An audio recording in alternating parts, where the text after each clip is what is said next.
मनसेकडून ticket मिळालं नाही म्हणून नाराज असलेले वरळीतील संतोष धुरी यांनी आज भाजपमध्ये प्रवेश केलाय. पण बातमी इथेपर्यंतच मर्यादित नाहीये. भाजपमध्ये जाताना धुरींनी मोठे आरोप केलेत. कोणावर? तर शिवसेना ठाकरे पक्षाचे पक्षप्रमुख उद्धव ठाकरे आणि त्यानंतर संजय राऊत आणि राज ठाकरेंवर पण काही आरोप आहेत. पहिला आरोप, राज ठाकरेंनी थेट पक्षच आपल्या भावाला सरेंडर केलाय असा आरोप केलाय.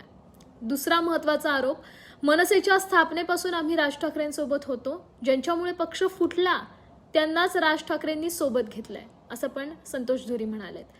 तिसरा आरोप, ज्यात संदीप देशपांडेंचा उल्लेख आहे, पण आरोप संदीप देशपांडेंवर नाहीये. ते असं म्हणालेत की आमचे नेते संदीप देशपांडे यांना कुठल्याही प्रकारच्या चर्चेत घेतलं नाही.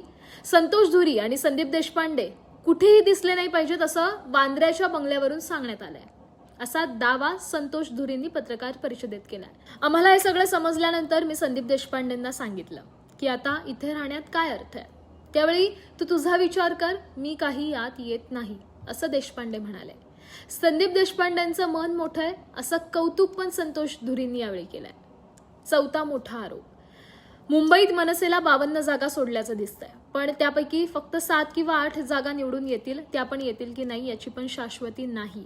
उद्धव ठाकरे गटानं आम्हाला पाहिजे त्या सीट्स दिल्या नाहीत. उलट ज्या जागांवर ठाकरे गटाकडे उमेदवारच नव्हते किंवा ज्या ठिकाणी त्यांच्या विद्यमान नगरसेवकांचं नाव खराब झालं होतं अशा जागा ठाकरे गटानं मनसेला दिल्यात असे मोठे आरोप धुरींनी केलेत. त्यामुळे येत्या काळात या युती संदर्भात आणखी काय गोष्टी समोर आणतात ते पाहणं महत्त्वाचं आहे.